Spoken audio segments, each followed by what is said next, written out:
Hi, and welcome to the next preparatory video for the course History of English, English and its Germanic relatives. In this video, I'm not going to discuss any of the linguistic aspects of the history of English. I'm going to rather focus on the formal aspects of writing a term paper. This might be particularly useful if you are going to write your first term paper for this seminar. But even if you've already written and submitted a number of papers, this video might still be useful to you. What are we going to cover? So in the first part, I'm going to talk about the formal aspects of writing the term paper, more technical aspects, and I'm going to discuss what programs to use for writing a term paper, what literature managers to use, and what linguistic conventions you should be aware of when writing a linguistic academic paper. In the second part of the video, I'm going to focus on references, how to find research literature and how to work with references in your text. Okay, so let's have a look at the programs you might use for writing a term paper. Obviously, there are programs that all of you probably already know, like Word or Pages or the alternatives such as OpenOffice or LibreOffice. But there are also other programs that you might not be aware of. However, depending on your subject, you might be very well aware of, for example, LaTeX. For example, in mathematics or computer science, this might actually be the default program to use. So how does it look like? Okay, so the basic difference between Word and programs such as LaTeX is that the text is created in two steps with LaTeX. So first you have to basically write a code-like text, basically like if you were learning to write a source code for a program. Here you're writing basically the source code for a text, where you define all the formal properties of the text, and the document then in the next step gets generated as a PDF file and looks very professionally. This is basically also the way publishers produce books and journals, or publishers of journals publish their journals and articles. The advantage is that the quality of the document, how it looks like, is basically on a very professional level. The disadvantages is quite obvious. You have to learn how to write with LaTeX. It's not as difficult as it looks like, but it takes some time. But it might be useful to get a look at this. Also, the university offers regularly courses where you can learn how to do that. If you think that LaTeX is a bit too much for you, there is also something called Lux. Lux is basically something between the hardcore LaTeX and a Word or Pages program. It still keeps this two-step process of generating a PDF file, but the way it looks is way more user-friendly than LaTeX. So, as I said, you might want to have a look at that. All right, so this was pretty straightforward. You probably already know everything about that. But now let's have a look at another sort of programs that you might use. Literature managers. So if you are writing a term paper or your bachelor's thesis or master's thesis, you will have to use a lot of references. Books, texts, journal articles that you refer to in your text. And some of you might be able to to manage all these text references on your own, and many people probably do that, and it might work. But a way better thing to do is to use one of these reference managers. And in particular, once you get to write a longer paper, such as a bachelor's or master's thesis or a PhD thesis, you will definitely need one of these. And there are plenty of reference managers that you can use. Probably the most well-known ones are Zotero, Citavi, EndNote, but there are also others. They basically all do the same thing, but there are differences. Some of them, such as JabRef, BibDesk, or Zotero, are free of charge. You can download them, and you will never have to pay to be able to use them. Others, such as Citavi or EndNote, they are not free. You have to pay for them, but luckily, if you are at many universities have licenses for these programs, so you might actually be able to download them and use them for free. However, the thing that you might want to bear in mind is that once you're not at the university that gave you the license will not get renewed, and you might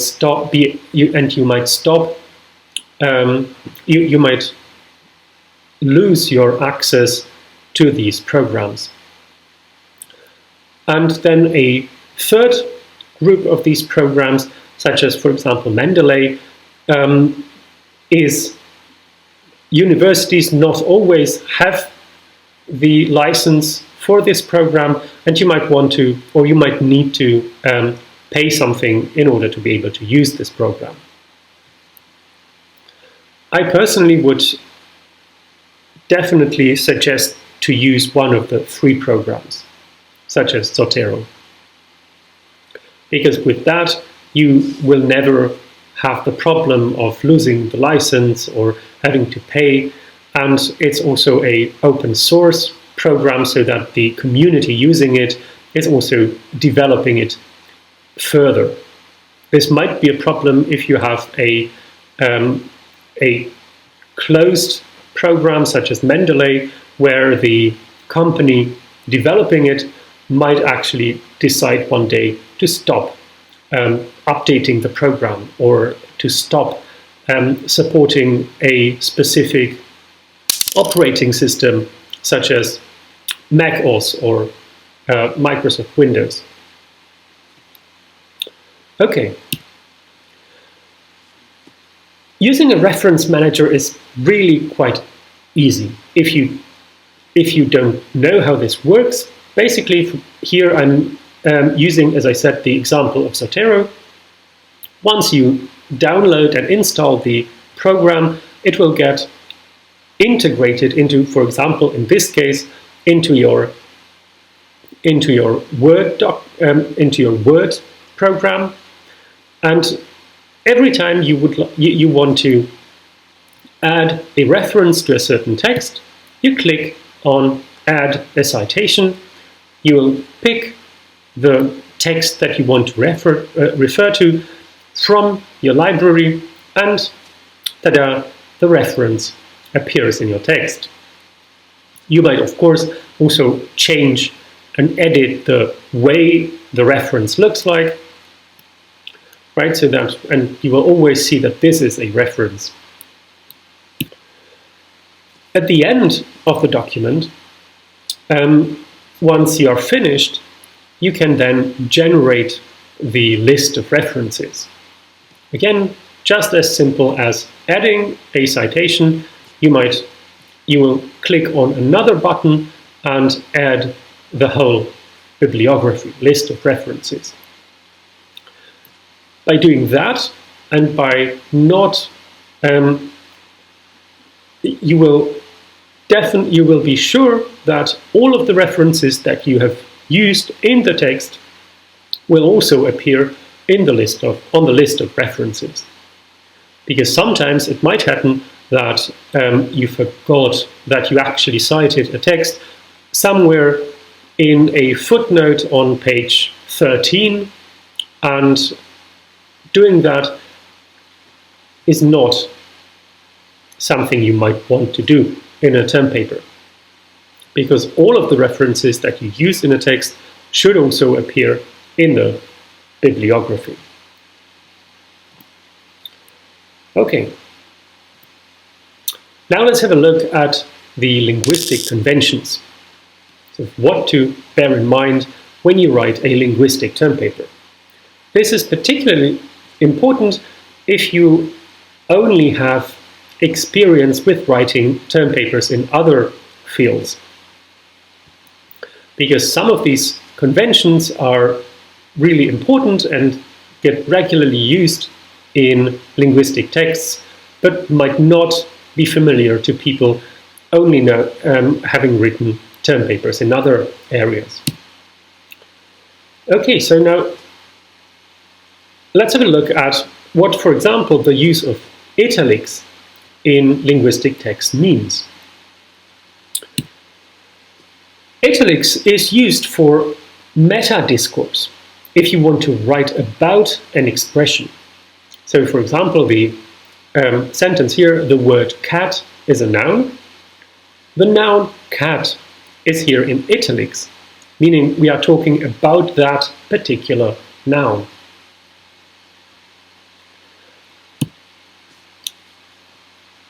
If you use single quotation marks, you refer to the meaning of a word. This is very useful if you, for example, write a term paper about the semantics of a word or a group of words or something similar. So again, the example sentence here, the present-day English adjective silly, in italics because we are talking about the adjective silly, meaning absurd, foolish. And the meaning of the word is here indicated with the single quotation marks. Now, what about slashes? They are primarily used for phonemic, the so-called broad transcription.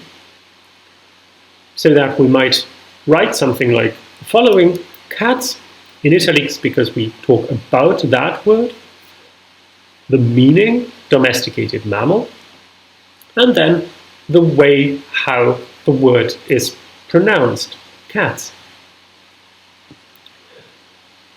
If you want to indicate the narrow phonetic transcription, you will not use the slashes, but you will use square brackets. If you want to indicate more details about the pronunciation of a certain word. Okay, what about angle brackets? Angle brackets are used if you want to indicate how a specific word or a sound is spelled. So, for example, here we see the sentence, the first person singular pronoun used to be written as Y during the Middle English period. Sometimes you might also see curly brackets used in texts when we want to indicate that something is a morpheme. So, for example, here the third person singular is marked in English by the ending S, and the S is the morpheme in present-day English. Sometimes, but this is really probably rather rare, you might want to use capitals for indicating concepts. As the example sentence suggests, the notion of a change has to be clarified. We're not talking about the specific word, a change. We're not talking about the way a change is being written, but what we're talking about is the concept of a single individual change. Right? Similar things might be written in capitals. Okay, but then there are more things. And this is really important, quotation marks. And as the term suggests, quotation marks will be used for marking quotations. So for example, here we have the sentence, remembering Himmelmann's 1992, page 2, early observation that, and now the direct quotation follows, work in grammaticalization also hardly ever makes explicit the concept of grammar underlying a given investigation. End of the quote. We can now turn to the next issue. And by using quotation marks for direct quotations, it is very clear what is your text and what is the text that you took from another paper. So very important if you don't want to commit a plagiarism. Another very important thing for linguistic papers are numbers in round brackets. This is used for numbering examples in linguistic texts. And this is really important because you don't want to, for example, always repeat the example you want to refer to. Instead of that, you simply write down your example, number it, and in your text, you will then only refer to the example by means of its number, such as this, right? So you might write something like, by comparing 1 and 2, and so forth. Here, the numbers in round brackets, 1 and 2, refer to the example sentences below. This will also enable you to write a clear text where it's always clear what are you referring to when talking about an example. Okay, then another important thing that you will encounter when reading and writing linguistic texts, and that is the use of asterisks. And this might be a bit complicated because there are two major uses of the asterisk in a linguistic text. If you're writing or reading a text about historical linguistics, the primary use of the asterisk will probably be the following. It will mark a reconstructed, unattested form. So, for example, if you want to write about the Proto-Indo-European word with the meaning take or seize,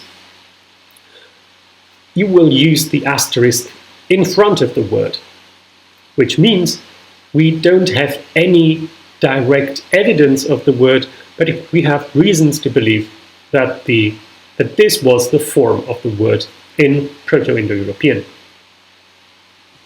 And since we're talking here about a proto-language, about a reconstructed language, all of its words must be with the asterisk, because all of the words in a proto-language are obviously reconstructed and we don't have any textual evidence of them.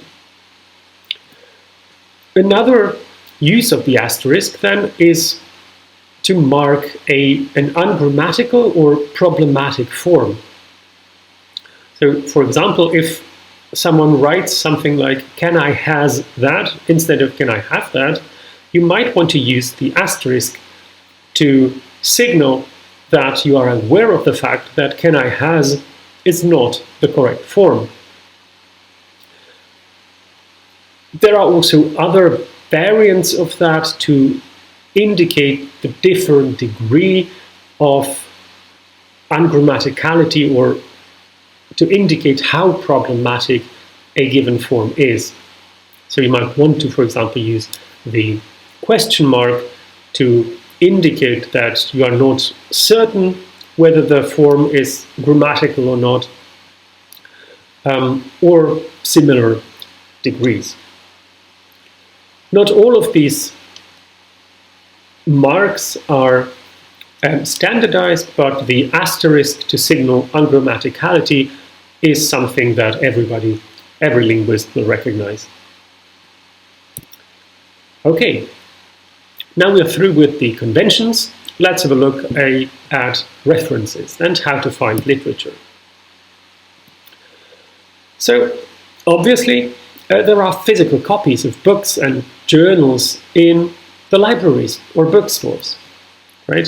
To quote the author Lemony Snicket, when trouble strikes, head to the library. You will either be able to solve the problem or simply have something to read as the world crashes down around you.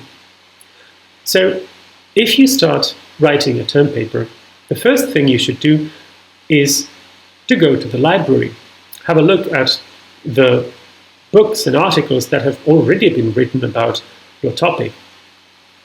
This might be the physical library, the building, but in times of a global pandemic, you might want to use a digital library instead.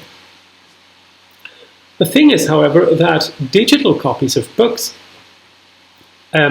found in digital repositories might very often be identical in terms of content and page numbers to the physical copies.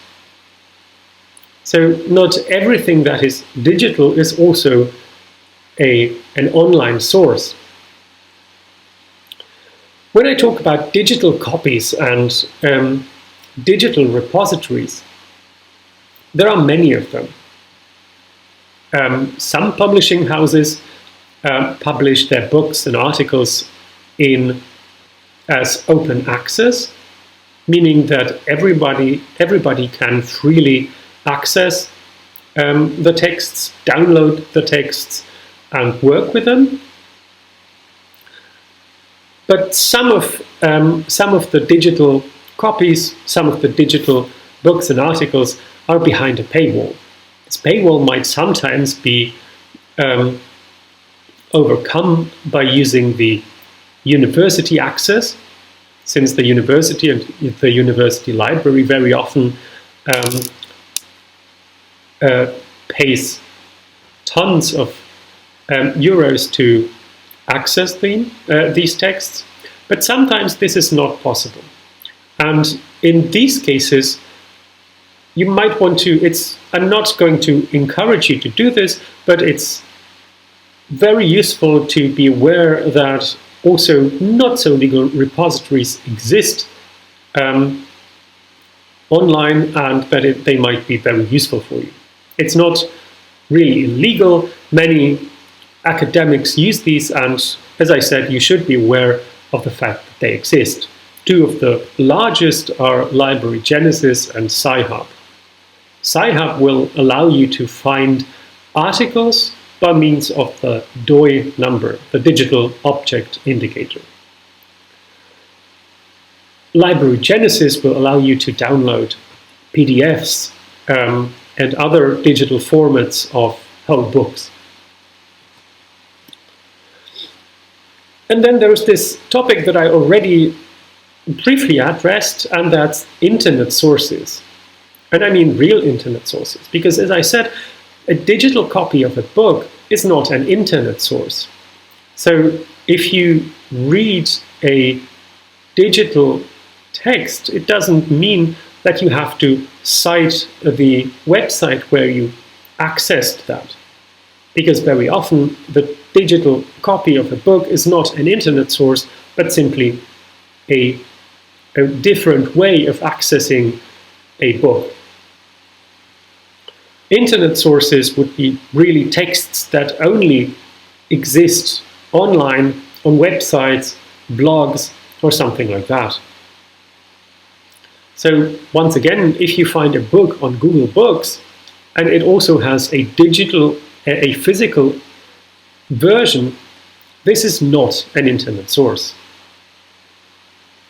And even if you're using an internet source, you have to always provide the name of the author, the date of publication, and the full internet address and the access date. Okay, and now something about working with references. So the first rule is that you should always name the source of any information that is not your own. And before you use something that someone said, you should check their source first, because it is you who is responsible for all the information you use. And this applies to Facebook or Instagram or Twitter, as well as it applies to your term papers.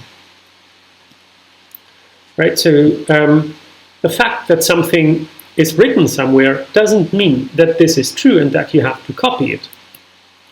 You have to be critical and think for yourself. This is basically the main aim of writing a term paper, to be able to come up with a line of argumentation that you yourself can develop and find support for in the research literature.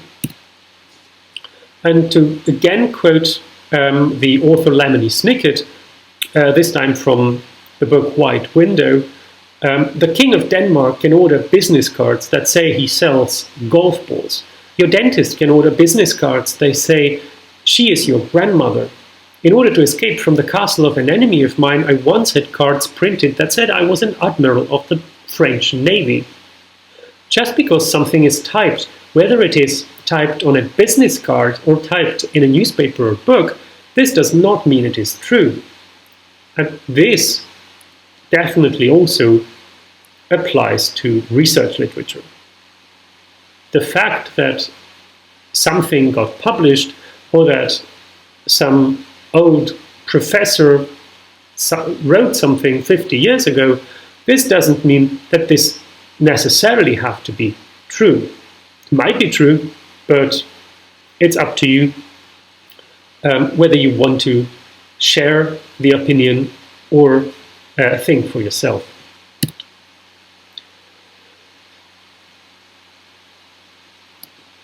Okay. When working with research literature, there are several basic things that you should be asking yourself when you decide what reference to use and what not. So if you are reading a text and it does not have an author, that's a red flag, because you want to cite documents that have an author. Otherwise, it might be not a good idea to use it for your term paper. Another thing, does your text, or does the text you want to use, have a title? If not, again, a very red flag.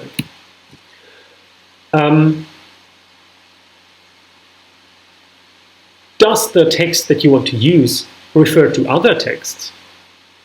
So are there references in the text that you want to refer to?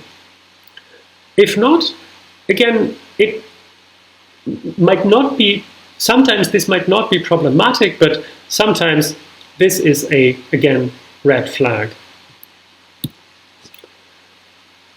Another thing that should be, that is important and that should, that all texts should contain is when such a text was published. This is also particularly important because you want to be able to contextualize the text. And for you to be able to do that, you have to know when a text was written and published. Another thing is you should be able to know where a text was published, so in what book, if it's a text, if it's a, for example, a chapter in an edited volume. If it is a whole book, you should be able to find the information about the place where it was published and also by whom. So who is the publisher? And if you find yourself in a situation where you are thinking about using a text where one or all of these red flags appear, you might want to think again. In some cases, it might be perfectly valid to use such a text, but in most cases, it's not.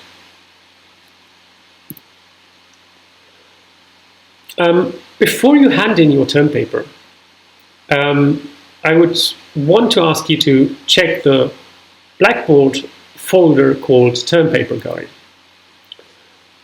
First of all, there is the plagiarism statement that you should sign and attach to your term paper.